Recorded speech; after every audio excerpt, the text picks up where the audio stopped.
मजा आ गया फूफा जी।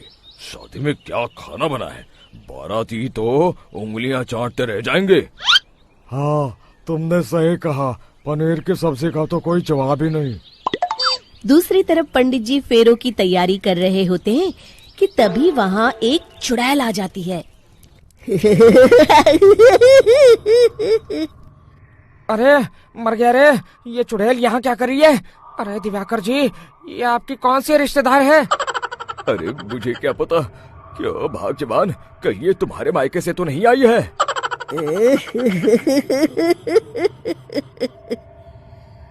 तुम लोगों की इस गांव में बारात लाने की हिम्मत कैसे हुई?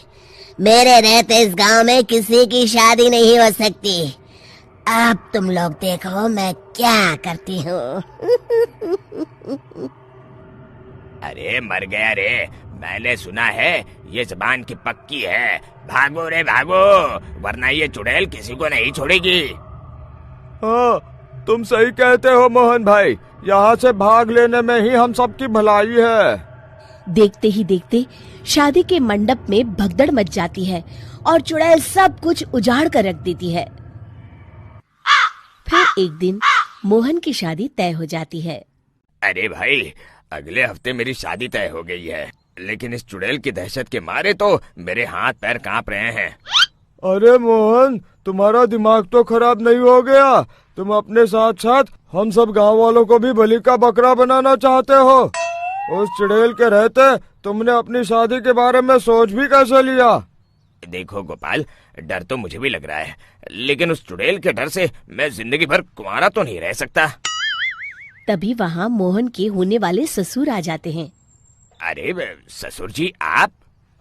देखो, अब तक मैं तुम्हारा ससुर बना नहीं हूँ और शायद बनूंगा भी नहीं। ये आप क्या कह रहे हैं? मैंने तो शादी का कोड भी सिलवा लिया है। मैं अपनी बेटी की शादी किसी अच्छे गांव में कराना चाहता हूँ। तुम्हारा गांव तो भूतिया गांव है। मैं तो क्या, अब तो कोई भी अपनी लड़की इस गांव वालों को नहीं देगा। इस तरह चुड़ैल के डर से उस गांव में किसी की भी शादी नहीं हो पाती।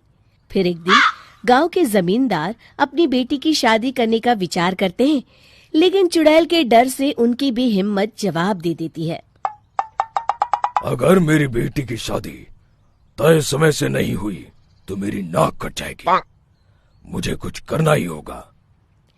एक सलाहकार के कहने पर जमींदार काशी से एक बहुत ही नामी तांत्रिक को अपने घर बुलवाते हैं, जो भूत चुड़ैल को पकड़ने में माहिर माना जाता था।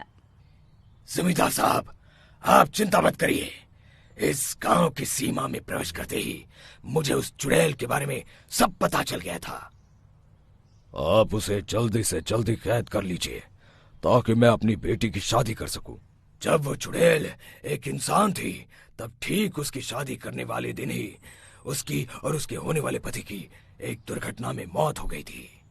उसका होने वाला पति आज भी भूत बनकर जंगल में भटकता है। इसलिए जब तक चुड़ैल की शादी नहीं हो जाएगी, वो किसी और की भी शादी नहीं होने देगी। ये आप क्या कह रहे हैं? अगर वो भूत भी हमारे गांव में आ गया तब हमारा क्या होगा? ये आदमी बीच में बहुत बोलता है, इसे बाहर निकालो। उसके बाद तांत्रिक बताते हैं कि अगर उस भूत के साथ चुड़ैल की शादी करा दी जाए तो वो चुड़ैल हमेशा हमेशा के लिए उस गांव को छोड़कर चली जाएगी। जमींदार साहब, आप अपनी बेटी की शादी की तैयारी शुरू कर दीजिए। मैं कुछ गांव वालों को अपने साथ लेकर उस भूत को ढूंढने जंगल की ओर जाता हूँ। इस तरह जमींदार निश्चित होकर अपनी बेटी की शादी करवाने लगते हैं, लेकिन तभी वहाँ चुड़ैल आ जाती है। मैंने तुम गांव वालों को समझाया था ना कि इस गांव में कभी कोई शादी नहीं करेगा। लगता है तुम लोग मुझे हल्के में ले रहे हो। चुड़ैल जमींदार की बेटी को उठा लेती है।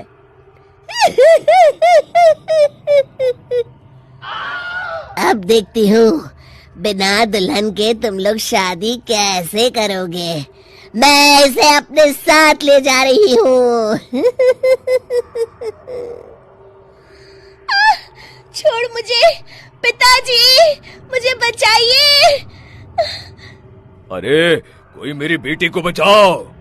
तभी तांत्रिक उस भूत को लेकर वहां पहुंचता है। अरे भाग्यवान, रुको, इन मासूमों को परेशान मत करो, मैं आ गया हूँ, अब तुम मेरे साथ चलो।